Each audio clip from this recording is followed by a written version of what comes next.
The grand auditorium of Westfield Medical University shimmered beneath a cascade of golden light, the polished wood panels catching the glow from the chandeliers overhead. 1,000 students sat in pressed coats and crisp blazers, the hum of anticipation weaving through the air as if the entire hall itself held its breath. At the center of it all stood Dr. Grass Smith, the man whose name carried the weight of wealth, power, and authority across the medical world. He looked every bit the part. Tall, broad-shouldered, and commanding, his presence was enough to hush even the most restless first-years. Silver threaded his dark hair at the temples, lending gravitas to features that might otherwise have seemed too sharply cut, too precise. The room settled in silence as he stepped to the podium, his deep voice echoing across the auditorium with the resonance of authority. "Excellence is not an aspiration at Westfield," he began, the words rolling easily from his tongue. "It is our foundation." It was the same line he had delivered for 8 consecutive years, yet the audience leaned forward as though hearing it for the first time. The students looked at him with admiration, awe painted across their faces, wide-eyed, eager, reverent. To them, he was more than a chairman. He was legend, myth, a symbol of what it meant to rule in both medicine and empire. But to Grass, the words were rote. They carried the practiced rhythm of habit, his mind already drifting toward the board meeting awaiting him that afternoon. Expansion plans, the new cardiology wing that would bear his name, budget allocations. His empire stretched across continents, and this speech was merely another ceremonial duty, another obligation checked from his schedule. He spoke with ease, but without feeling, scanning the hall out of instinct more than intent. And then he saw her. 3rd row, aisle seat, at. First she didn't notice him watching. She was bent over her notebook, scribbling furiously, her posture straight but unpretentious. She was focused, almost stubbornly so, as though the performance on stage mattered less than the thoughts she was capturing in hurried ink. Something about that alone was enough to snag his attention. But then, as if pulled by the force of his gaze, she looked up. Their eyes met. It was a moment no one else noticed, but to him it cracked the world in half. Hers were not the eyes of an admirer. They held no awe, no deferential gleam, no carefully masked nervousness. Instead, they were sharp, intelligent, assessing. She was studying him, not as an untouchable figure of power, but as a man. Grass faltered. The next words of his speech slid from his mind, dissolving like mist in sunlight. For 3 heartbeats, silence filled the auditorium. He stood frozen before 1,000 expectant faces, caught by the unyielding gaze of a single young woman. His assistant shifted nervously at the side of the stage, panic flickering in his eyes, but Grass didn't move. He had not forgotten his place on a stage since he was a boy. Yet here, in the one setting where he was always untouchable, he found himself undone by a glance. He forced a pause into the rhythm of his address, covering the lapse with a deliberate intake of breath.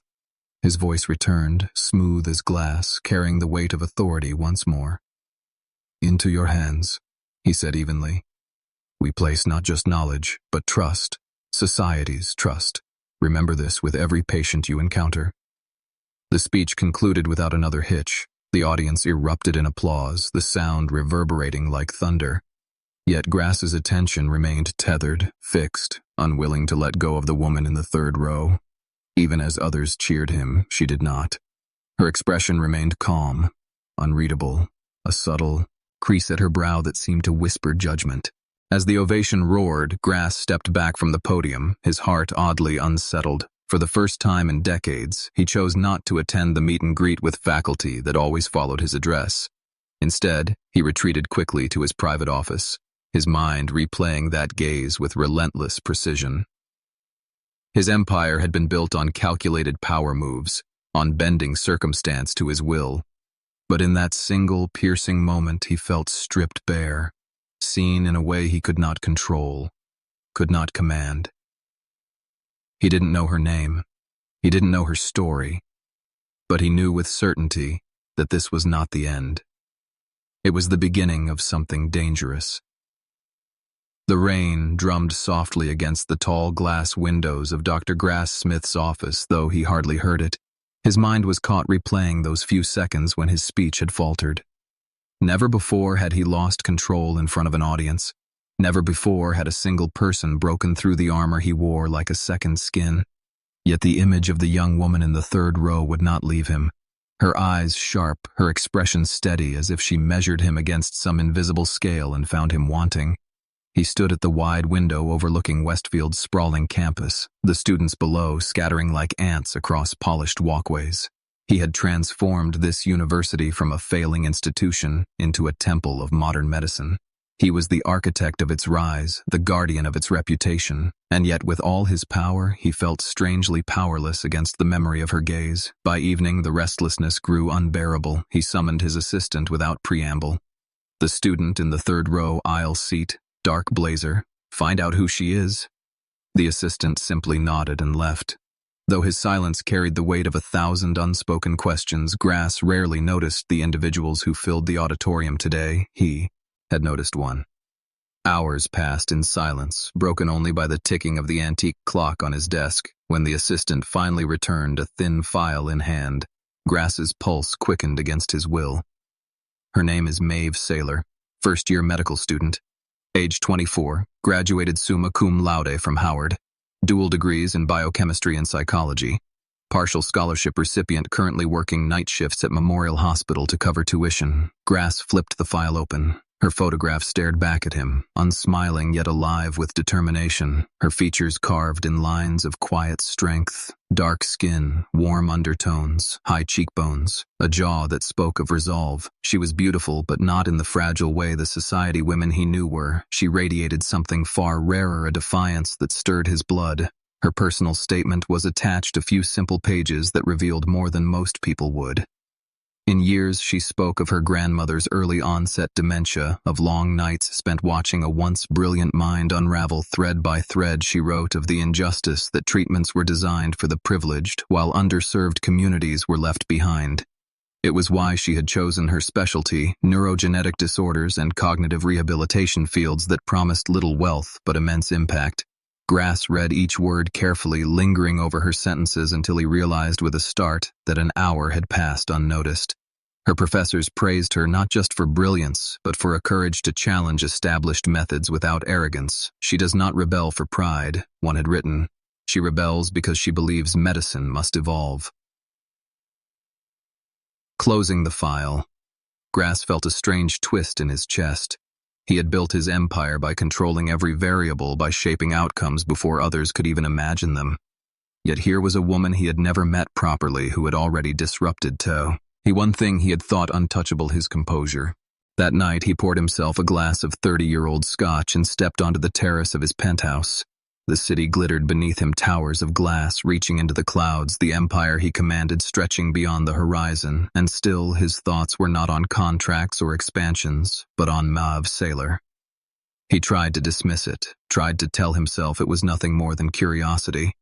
But as the night wore on, the truth grew harder to deny. He dreamed of her not in the fevered images of desire he expected, but in disarming scenes walking beside her through the medical campus. Her laughter echoing genuine and bright, her eyes lit with fire as she argued a point with him. He woke before dawn, her name heavy on his lips. Grass Smith had conquered boardrooms, surgeries, and governments. Yet now he faced an opponent unlike any other, a young woman who did not even know the depth of his obsession. And as the first light of morning broke, he made a decision. This was not a chance encounter to be left to memory. This was something he would pursue with precision, the same way he pursued every ambition in his life. This was only the beginning. The first-year anatomy lab smelled of disinfectant and formaldehyde, rows of stainless steel tables gleaming under harsh white lights. The quiet murmur of students focused on their dissections filled the room until the air shifted, a ripple of unease moving across the class.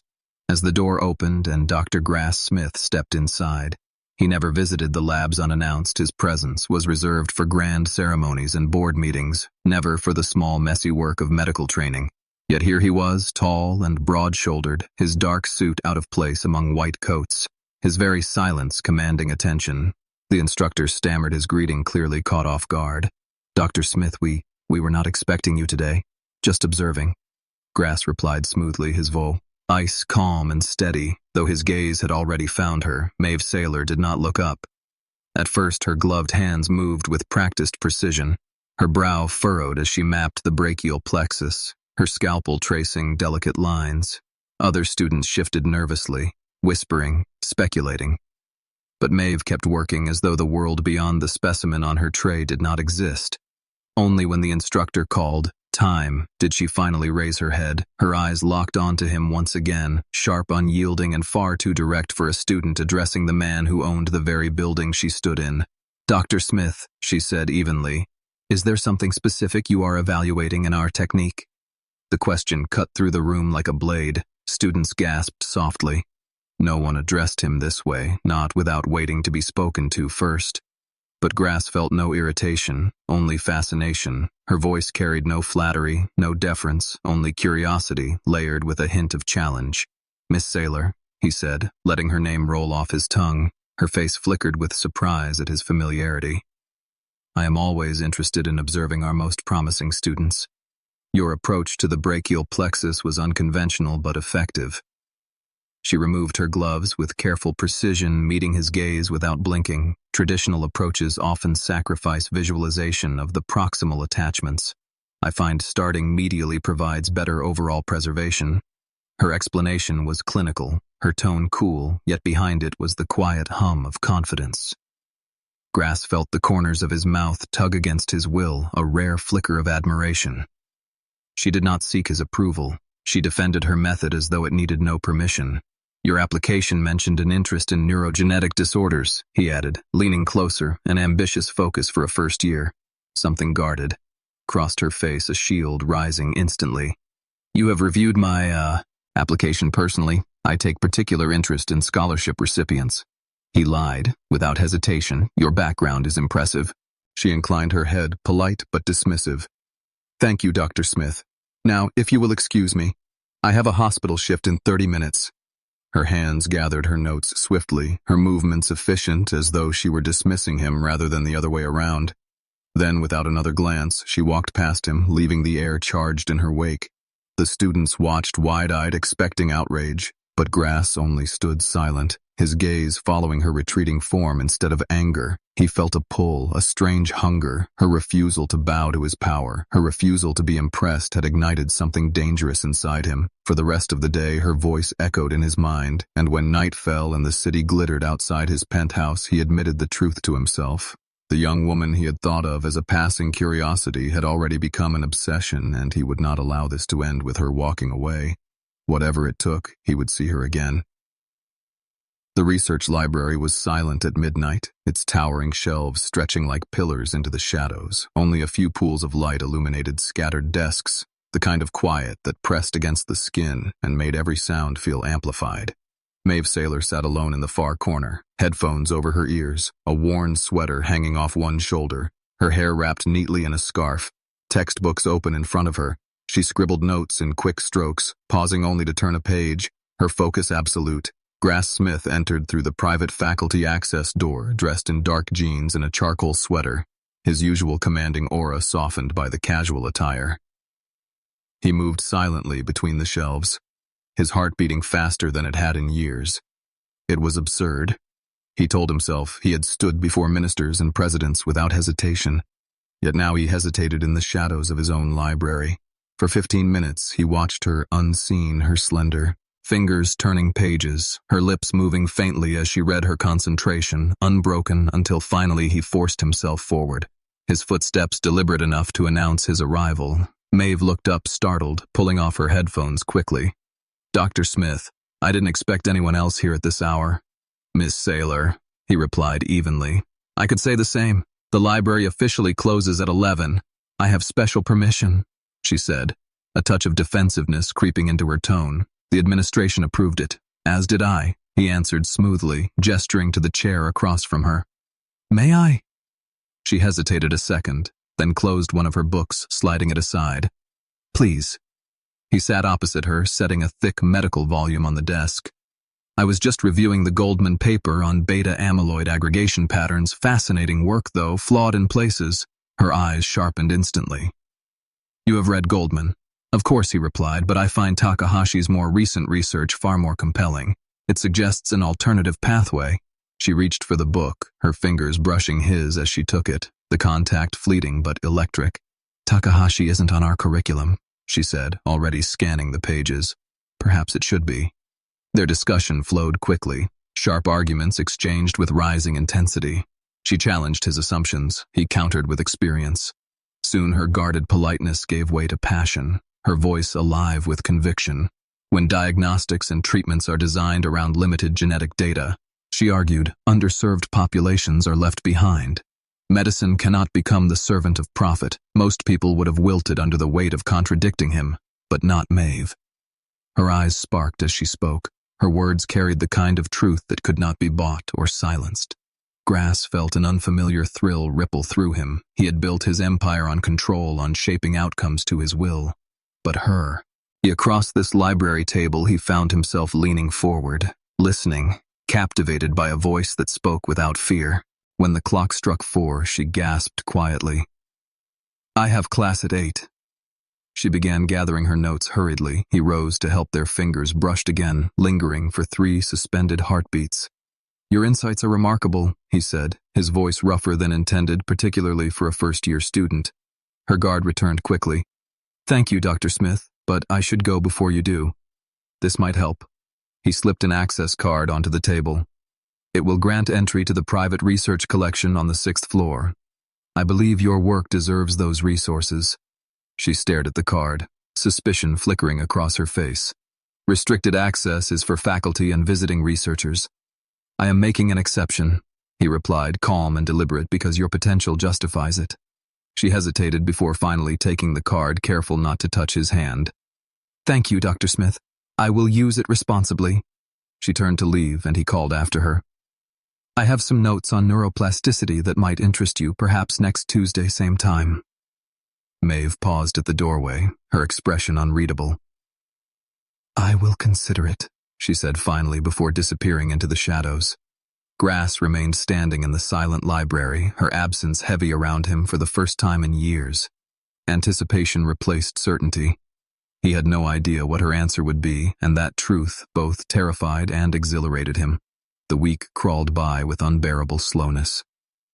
Every day, Grass Smith found himself checking the clock at odd hours. Every evening his thoughts returned to the library where the memory of Maeve's unwavering eyes and her firm voice refused to leave him. He was a man who ruled empires, yet now he felt like a younger version of himself, restless, impatient, uncertain. By Tuesday night he was already seated in the library before the clock struck 12, journals stacked neatly in front of him, notes arranged with deliberate precision. The minutes stretched long and heavy until the sound of footsteps reached his ears. Maeve appeared from the shadows, her posture upright, her expression calm, though her eyes flickered with hesitation before settling into steel. She crossed the room and placed her books opposite his. I found Takahashi's theories on microvascular contributions particularly relevant, she said without preamble, her tone crisp as she slid a folder toward him, especially when considered alongside these new studies from the restricted collection. Grass opened the folder and felt a ripple of satisfaction. She had used the access card he had given her, and her annotations were meticulous lines of careful thought interwoven with passion. This is an interesting synthesis, he murmured. I had been considering similar connections myself. Their discussion began sharp and technical but quickly widened into philosophy and ethics. Maeve spoke of underserved patients, her words heated with conviction. He countered with caution, rooted in experience, their voices low yet intense, carrying through the empty library. Hours passed unnoticed until dawn crept in, spilling pale light across the shelves. Grass realized the night had slipped away, yet he felt no exhaustion, only the sharp edge of exhilaration. The meetings became a pattern twice a week without fail. She arrived, and without fail he rearranged his schedule to be there with her, the world outside. Board members, investors, faculty became distant shadows compared to the midnight hours he spent across a table from her. Still, Maeve maintained formality. She always called him Dr. Smith, her voice even and respectful, even when laughter threatened to escape during lighter exchanges, even when her gaze softened briefly before she caught herself. Grass invited her to use his first name, but she refused with a small smile. boundaries mattered to her, and perhaps that was what kept him coming back. Tick. One night their conversation turned unexpectedly personal. Grass found himself speaking of surgeries that had haunted him, cases where no skill could save the patient. He had never shared those stories with anyone, not board members, not lovers. Yet here he was, confessing them under the low light of a library desk. Maeve listened, not with awe, not with pity, but with compassion. Her expression steady, as if she understood the weight without needing to touch it. You became an administrator to create systemic change after feeling powerless. As a surgeon, she observed her voice gentle, yet cutting through him with startling accuracy. Grass swallowed hard. The truth in her words pierced him more deeply than he wanted to admit. He changed the subject, but the thought lingered all night long. By their fifth meeting, the air between them had shifted, the professional distance narrowing in ways both dangerous and undeniable. When she sketched a neural pathway diagram, her hands moved with elegant precision. Grass found. His eyes caught not by the lines of the drawing, but by the graceful movement of her fingers. When she reached for a book at the same moment he did, their hands collided, not a brush this time, but a full intertwining of fingers for a single suspended breath. The contact sent heat pulsing through him. Her pupils widened just enough for him to notice before she carefully withdrew her hand. Silence followed, neither of them daring to name what had just happened.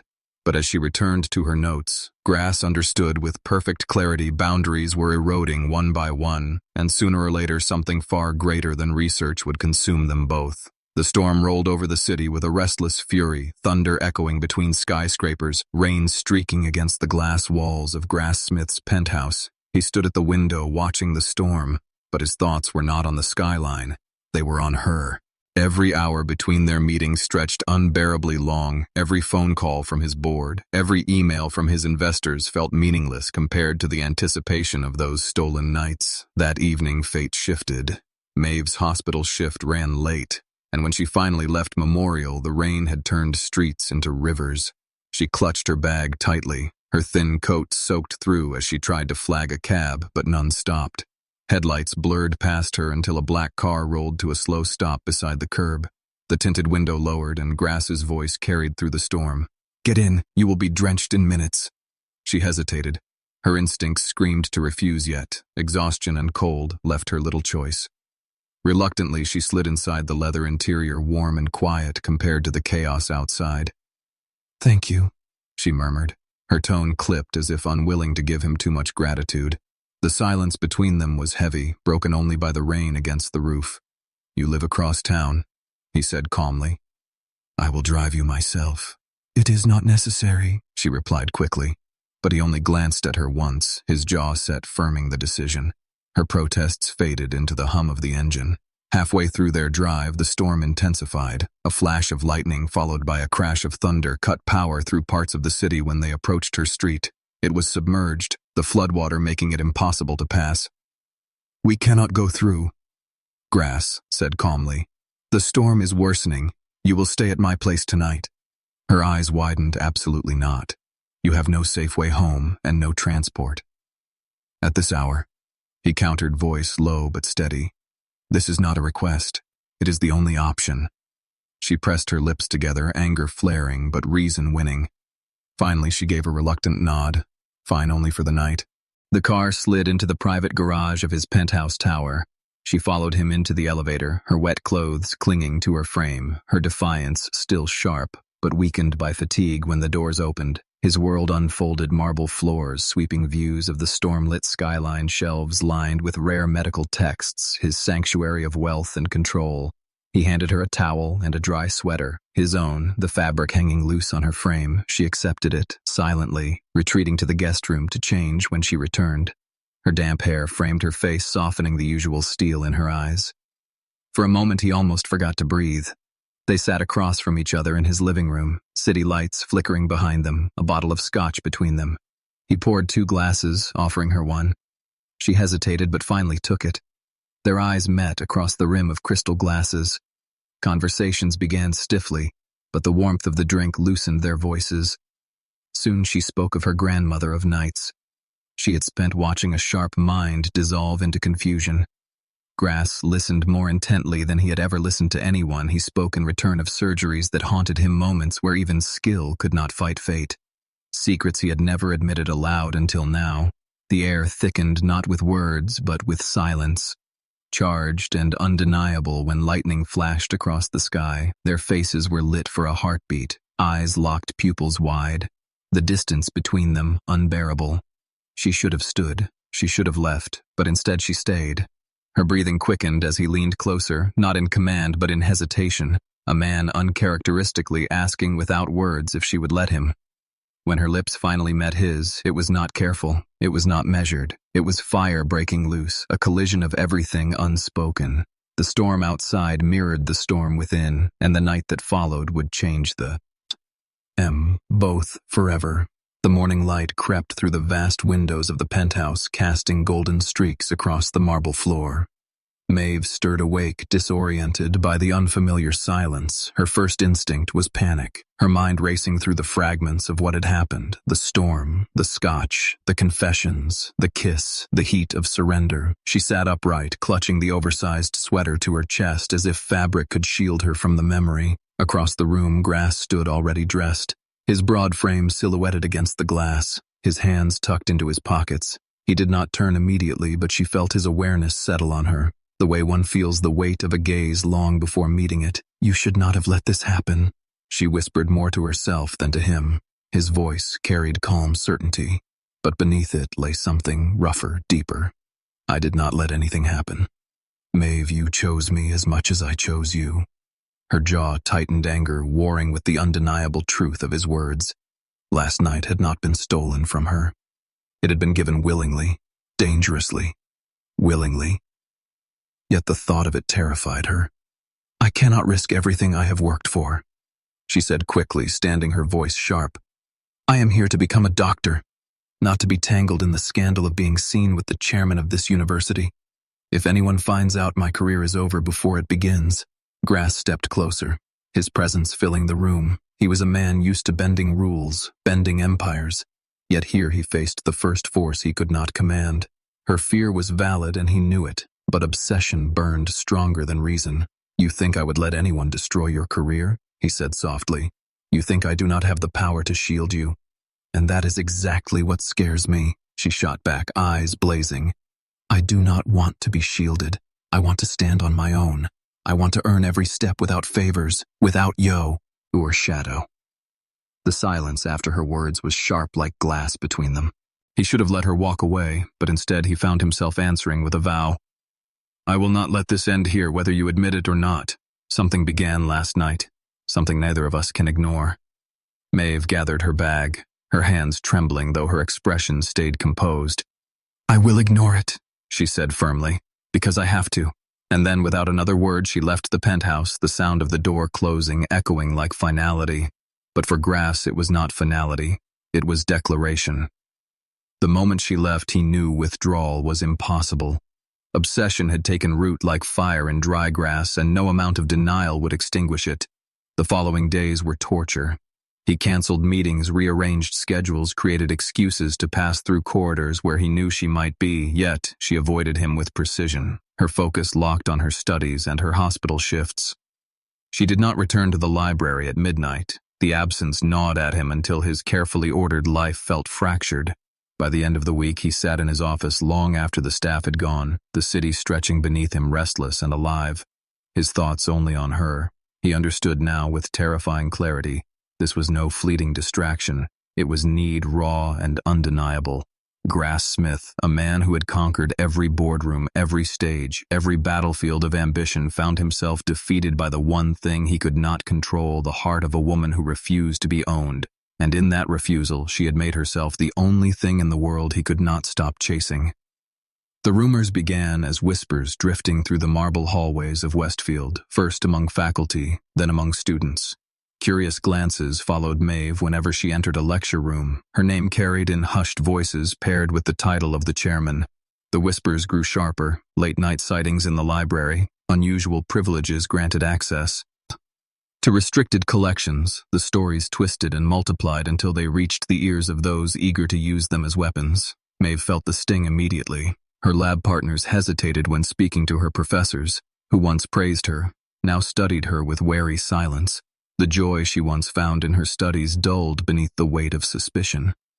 She carried herself with more precision than ever, but inside she trembled.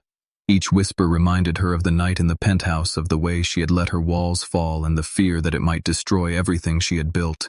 Grass saw the change in her eyes when she passed him in corridors. She avoided his gaze with almost brutal discipline. Her shoulders set as though carrying invisible armor. He knew she was protecting herself from the world, from him, but his obsession refused to loosen its grip. He tried to reach her carefully. He left research notes on her desk at the library with subjects he knew would spark her curiosity. He arranged hospital donors to send new equipment to the ward where she worked. He told himself it was support, but in truth it was possession. Every gesture screamed, "You are mine," even if she never heard it spoken aloud. One evening he found her alone in the stairwell, her books clutched to her chest. She froze when he appeared, her eyes sharp like a cornered animal. "Why are you doing this?" she demanded, her voice low, fierce. "Why can you not let me be?" "Because I cannot," Grass said simply, his tone stripped of pretense. "I have lived a life where everything could be taken if I wanted it. Money, power, institutions.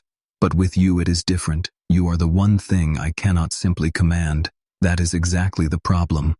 She shot back. "You think this is about wanting and taking, but I am not a prize in your empire. I am a person with my own path." Her words struck deep, sharper than any scalpel he had ever held. He reached for her arm lightly, but she pulled back with quick finality. "Do not. Grass, if this continues, I will lose everything, and I will not let you take that from me." She left him standing in the stairwell shadows, her defiance echoing long after her footsteps faded. He clenched his fists, struggling with an emotion he barely recognized. It was not anger at her refusal, but fear, the raw fear of losing her. By the end of the week, his obsession had twisted into desperation. His empire began to feel hollow. His board accused him of distraction. Investors whispered of missteps. But Grass no longer cared. He attended meetings, but his mind was always elsewhere, haunted by Maeve's voice, haunted by the memory of the night that bound them together.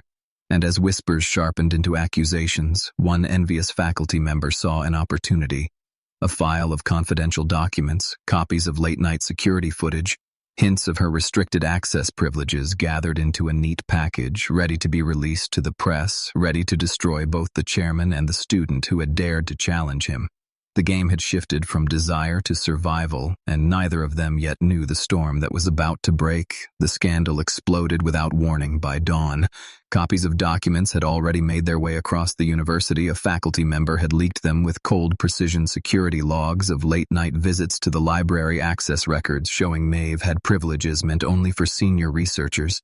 Photographs of her entering restricted floors at midnight. Her name suddenly became the center of every whispered conversation. But now the whispers were loud, merciless, and cutting. By midday, the campus felt like a courtroom, every student, every professor, a judge. Maeve walked through the corridors, her head held high, but her heart thundering with dread. Eyes followed her, not with curiosity anymore, but with suspicion, pity, and even scorn. Some called her the chairman's favorite, others hissed words meant to wound. Earned nothing slept her way to the top. The cruelty clung to every wall, every corner. She burst into the lab that afternoon, her hands shaking with fury. Grass was already there waiting for her. She slammed the folder of leaked files onto the desk, her voice breaking with rage. "You did this. You gave me access. You put me in this position, and now look at me. My reputation is ruined." Grass's jaw tightened, his expression dark. "I never wanted this to touch you. I only wanted to give you what you deserved. Resources, opportunities, the tools to prove your brilliance. That is not your choice to make." She fired back, tears burning in her eyes. "You cannot control me. You cannot own me. And now, because of you, everything I worked for is collapsing." He reached for her, but she stepped back, her voice trembling with pain. "I was foolish to believe you saw me as an equal. You only saw another piece of your empire to protect or possess." The words cut through him sharper than any blade, but before he could speak again, she turned and walked out of the lab, leaving him frozen in silence. The news spread beyond the university within hours, a whisper in the medical community, a story that the prestigious Westfield University was entangled in scandal. The chairman accused of favoritism, The scholarship student branded as compromised donors demanded explanations. Board members called emergency meetings. Investors whispered about removing him from his post. The empire he had built over decades suddenly trembled on its foundation. That night, Grass sat alone in his penthouse, city lights flickering cold against the glass. He held a glass of untouched scotch in his hand, but his thoughts were not on his empire. They were on Maeve, on the fire in her eyes when she had turned. Ed from him, on the betrayal she felt, even though he had never meant to betray her. He realized with crushing clarity that for the first time in his life he had lost control. Maeve, meanwhile, sat in her small apartment, the walls closing in around her, her phone buzzing with messages from classmates, professors, even journalists. She ignored them all, her hands trembling as she tried to study, but the words blurred on the page. Her grandmother's photograph sat on her desk, a reminder of why she had chosen this path, and now that path felt shattered because of one man, one night, one mistake. The world around them spun with rumor and judgment, but beneath the noise, both of them felt the same undeniable truth. Their story was not finished. The storm was only beginning, and the greatest revelation was still waiting in the shadows, ready to tear open everything they thought they knew about each other.